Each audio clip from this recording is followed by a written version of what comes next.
$1,000 in passive income each month. This is one of the most sought-after goals to achieve from your dividend investing portfolio. So in today's video, we're going to look at how much it truly takes for you to earn $1,000 or more each month from dividends.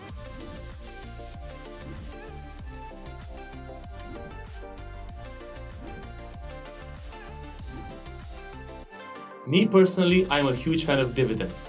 I love the idea of having a constant cash flow from my investments, out of which, if need be, I can live off each month.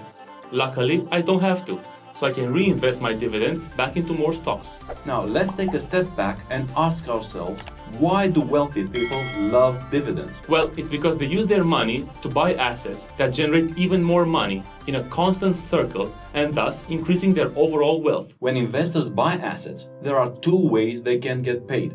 Either through the appreciation of that asset, which is when the price of their investment goes up, or through passive income, which is when they are getting paid dividends just for simply owning that stock. So if they purchase one share of Coca-Cola, they will be paid $1.68 per year in dividends just for owning that one share.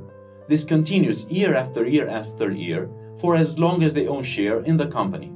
Coca-Cola, which is Berkshire Hathaway's longest tenured holding, makes up a significant portion of Buffett's annual dividend income, bringing in $672 million in dividends in 2021 alone.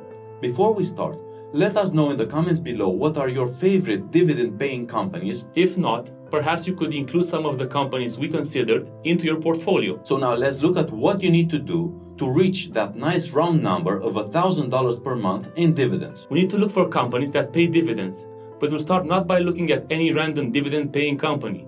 We'll look at companies that have increased their dividends in each of the last 25 years. Yes, you heard this right.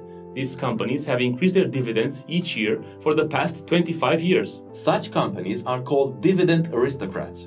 Fancy, right? All of these companies have incentives to keep increasing their dividends to keep this status. Because if they lose it, investors might consider putting their money in other companies, and this could lead to their stock price plummeting. In total, we have 65 such dividend aristocrat companies from all sectors, with stock prices ranging from $11 all the way up to almost $500. Now, where to invest? To have a better understanding, we also need to have a look at the dividend yield.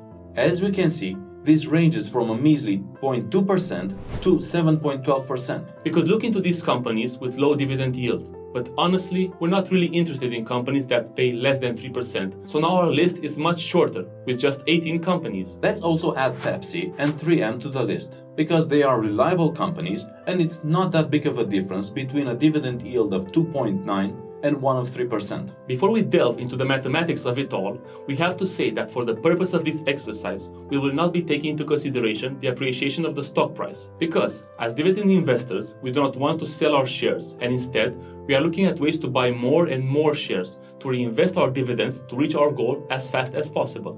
Now, with this out of the way, we can start calculating just how much money we will need to get to that sweet $1,000 a month. Since the dividend yield is yearly, we need to know just how much we need to earn each year. Easy enough. $1,000 per month multiplied by 12 is $12,000 per year. To find out just how much we need to invest in each company, we just have to divide the $12,000 target with each of the company's dividend yield. And it's not looking very well. With a dividend yield of only 2.89%, we would have to invest $415,000 into PepsiCo to be paid $12,000 in yearly dividends. Well, it's not that good. Not many people have that much money lying around. What about the highest dividend yield on the list? With a 7.12 dividend yield, we would have to invest just shy of $170,000 into AT&T to reach our target. However, since we do not want to put all our money in just one basket, we would need to invest in several of these companies in order to diversify our portfolio, thus reducing our overall risk. So let's consider a portfolio in which we purchase stocks from all of these companies, so that we get the same amount of dividends from each one of them. In this case, we divide the number of shares we would normally purchase from each company by the total number of companies we would own in our portfolio. The stocks from each company would generate approximately $667, adding up to a total which is slightly above our target. In this case, the total value of our portfolio would be $310,000, and our portfolio dividend yield would be 3.88%. We can do better than that. Let's consider we want to invest the same amount of money in each company so that our portfolio is balanced. To do that, we divide the $12,000 goal by the sum of all the dividend yields from each company. So we would need to invest about $16,300 in each company, totaling a bit over $293,000. Our balanced portfolio would have a dividend yield of 4.1%, a little better than our unbalanced portfolio. Let's take it a step further, because $293,000 is still hard to come by. We'll eliminate all the companies with a dividend yield lower than our previously calculated 4.1%. We'll still consider the balanced portfolio. So let's see how much we would need to invest in each company. Again, we divide the goal of $12,000 by the sum of all dividend yields, and we find that we need to invest $27,000 in each company for a total sum of $247,500. This last portfolio will have an overall dividend yield of 4.85%, which is quite good. But one might say, I'm not interested in dividend aristocrats. These guys may have increased their dividends for years, but what if I want to reach $1,000 per month with the least amount of money invested? Well, have no fear. We've scoured the internet to find 5 REITs with some of the highest dividend yields out there. Be advised that real estate investment trusts, REITs, are equities often used by those who want to boost the yield of their portfolio. These investment products offer an easy way to own a share in an income-producing real estate property. REITs can have high returns, but like most assets with high returns, they carry more risk than lower yield alternatives like the companies we've looked at previously. If you want to read more about REITs, please check the article linked in the description below. Annaly Capital Management, a diversified capital manager, invests in and finances residential and commercial assets. The company invests in various types of agency mortgage-backed securities, non-agency residential mortgage assets, and residential mortgage loans. The advantage they have over some of its mortgage REIT competitors is diversification of income streams, providing them the opportunity to pivot depending on the circumstances. PennyMac Mortgage Investment Trust is a specialty REIT that invests in residential mortgage loans and mortgage-related assets. The company has a mixed performance in recent years. It was negatively impacted by the pandemic last year and cut its first quarter dividends by 47% in 2020. Fortunately, the company has seen its financial performance bounce back, and its dividends have been restored to pre-pandemic levels. Two Harbor Investment Corp focuses on investing in, financing, and managing residential mortgage-backed securities, or RMBS, non-agency security, mortgage service rights, and other financial assets in the United States. Looking ahead, the company is combining agency RMBS and MSRs, which is believed will generate mid-double digits at a lower risk.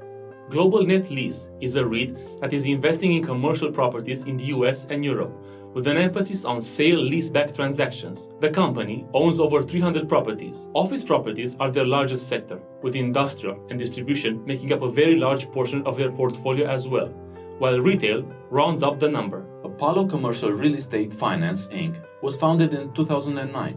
It is a REIT that invests in debt securities including senior mortgage, mezzanine loans, and other commercial real estate debt. Apollo's two main growth catalysts are the growth of its overall loan portfolio and higher investment returns from existing loans. Apollo has an exceptionally high dividend yield, but it also has a high dividend payout ratio that investors should closely monitor going forward.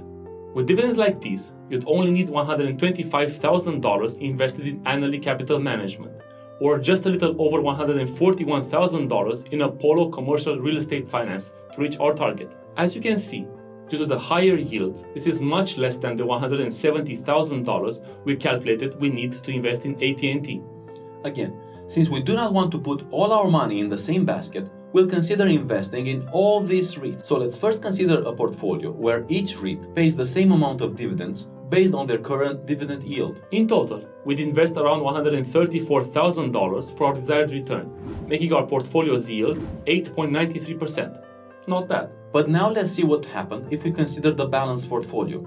In this case, we'd invest just shy of $27,000 in each REIT. However, since the difference in dividend yield between these REITs are quite small, we see a very small difference in the overall dividend yield for these two portfolios. As we mentioned, REITs have inherited risks, so we cannot recommend creating a portfolio solely by investing in REITs. Thus, Let us create a portfolio combining the high yields from REITs with the stability from the aforementioned reliable companies. To diversify the portfolio, we considered companies from the energy, healthcare, industrial, and consumer defense sectors. And this time, we considered only a portfolio in which we'd invest the same amount in each company. As a result, we have a portfolio worth just a bit over $200,000 that is generating a dividend yield of almost 6%. So we have a bit of security from all those dividend aristocrats and some of those nice yields from REITs. Hold on a second, we still need 200 grand to reach this goal of ours. It's true, but we never said to invest this money all at once. Taking advantage of compounding interest and a regular monthly contribution to your portfolio, anyone can reach this. Let's look at two situations. Let's say you don't have any money saved, so you'll be starting from scratch.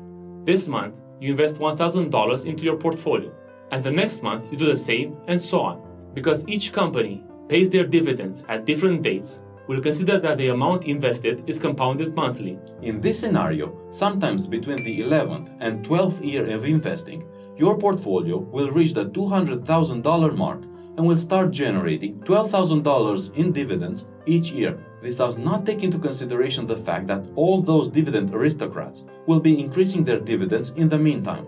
Now, let's consider you do have some money put aside, let's say 50 grand. In this case, you would have to invest $500 each month for the same outcome, 200 grand after 11 to 12 years of investing, and thus the $1,000 per month in dividends. But what would happen if you would invest $1,000 a month instead? Well, great news. In this case, you would only have to wait 8 years to reach your goal. So we've seen how you can build a portfolio with a nice yield and some security. Of course, you can consider other companies, as there are lots of good, reliable, dividend-paying companies out there that perhaps we'll take a look at in future videos. Remember, it's crucial to reinvest your dividends for as long as possible to grow your portfolio, so when you need to live off your dividends, it will be there to support you. What are the key takeaways? Reaching the $1,000 per month mark depends on what type of investor you are. Are you more adverse to risk? Then you may choose to diversify your portfolio to mitigate that risk, with a slight downside that you'll have a lower return on your investments. If you are more prone to risk, less diversification and more focus on high dividend-paying companies and REITs may be a better option for you. This doesn't mean that there cannot be any middle ground between risk and returns. As you saw, there are tons of companies to choose from. Study, do your due diligence, and choose to invest in the companies that you feel most comfortable with. Think long term. You saw, it takes more than 10 years to reach this goal with a decent sum of money invested each month. Remember, have and control your monthly budget so that you always have money to invest. If you like the video, please subscribe to our channel and ring the bell notification button to be updated when we post a new video. Next week, we'll be taking a deeper dive into dividend investing, so stay tuned.